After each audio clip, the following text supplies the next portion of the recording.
আর অঝরে নয়নে কাঁদছে। তাই পদকর্তা কি বলছেন গো? আরে দেখি আরা খালো সব আরে কাঁদিয়া আকুল মন রে আরা খালো সব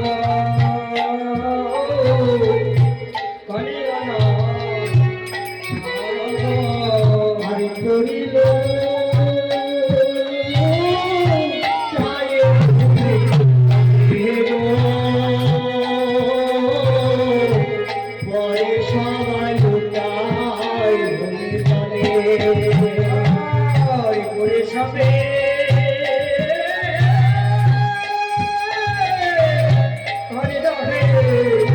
জলে গো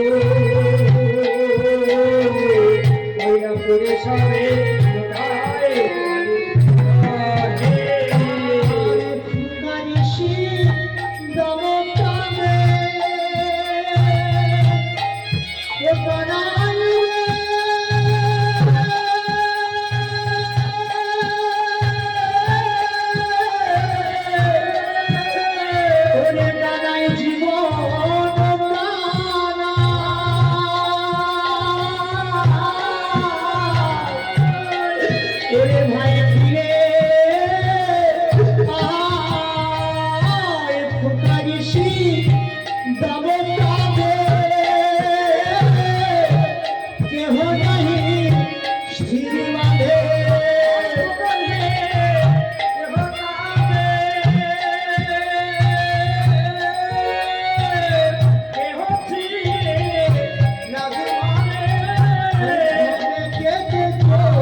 শ্রীরাম বলছে রে ভাই কানা, তুই আজ ওই কালী দহের জলে ঝাঁপ দিয়েছিস।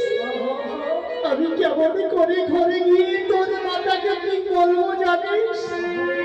ওরে ভাই কানা, কি বলিয়া যাইব ঘরে, কি বলিব যশোদারে, কি বলিয়া ওরে ভাই কানা ঘরে কি বলবো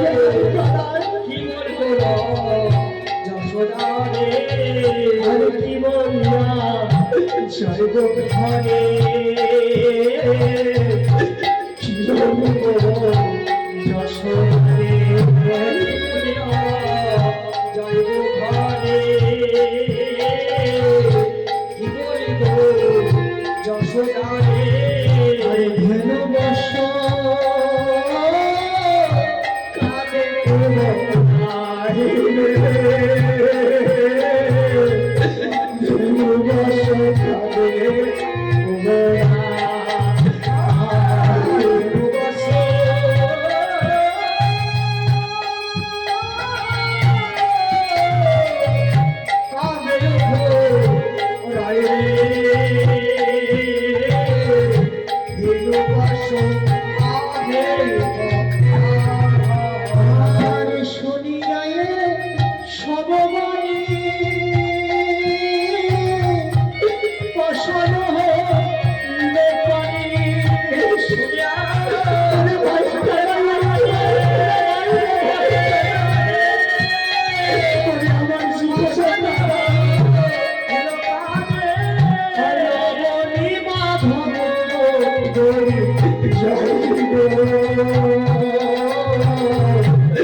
যেই গোবিন্দ আমারই জলে ঝাঁপ দিয়েছে, আর সকল রাখাল বনে চিৎকার করে কান্না করছে। ওরে ভাই কানাই, আমরা কেমন করে ঘরে ফিরে যাব ভাই কানাই?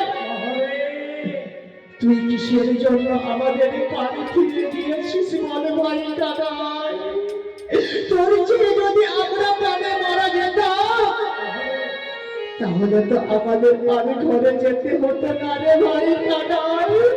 আমরা ঘরে গিয়ে তোর মাতা যশোমতীকে আমরা কেমন করে মুখ দেখাবো, কি বলবো বলতে পারিস ভাই কানাই?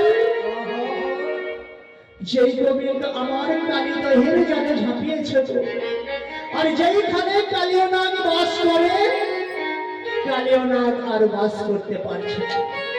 কালীয় নাগ মনে মনে ভাবছে, এ তো সামান্য শিশু নয়, এত শক্তি কোথা থেকে পেল? আমার জল স্পর্শ করার তো দূরের কথা, আমার জলের বাতাস যদি কারো অঙ্গে প্রবেশ করে সে প্রাণে মারা যায়। আমি আজ পরীক্ষা করে দেখব ওর দেহতে কত শক্তি আছে। আমি যদি ওকে একবার ধরতে পারি, আমার এই লেজের পৃষ্ঠে ওকে মেরে ফেলব। কিন্তু মাগো, গোবিন্দকে তো আমার অহংকারে পাওয়া যায় না গো। গোবিন্দ আমার দুঃখী বস্তু সইতে পারে না। এক হচ্ছে ভক্তের অহংকার, আর দ্বিতীয় হচ্ছে এই ভক্তের নয়নের জল। গোবিন্দ আমার ভক্তের বড় পরিশ্রম না হলে কোনদিন ভক্তকে আমার গোবিন্দ ধরা দেয় না। তাই আজ কালীয় নাগে মনে মনে করছে ওকে আমি ধরবই। কালীয় নাগ যতই ছোটে, কিন্তু আমার গোবিন্দ ততই ছোটে গো। আজ কালীয় নাগের বড় পরিশ্রম হয়েছে, তার জন্য গোবিন্দ আমার ক্ষণিকের জন্য ধরা দিয়েছে। যেই গোবিন্দ আমার ধরা দিয়েছে, আর কালীয় নাগ লেজে বেঁধে ফেলেছে। আর এদিকে কি হয়েছে? প্রাণী গোবিন্দের জননী যশোমতী আমার, সেই তার আদরের দোলাল হিয়ার মানি প্রভাত কালে গোচারণ করতে গিয়েছে। এসে নবনী খাবে বলে নবনী ভাণ্ড যেই রবাসীকে তুলতে গেছে,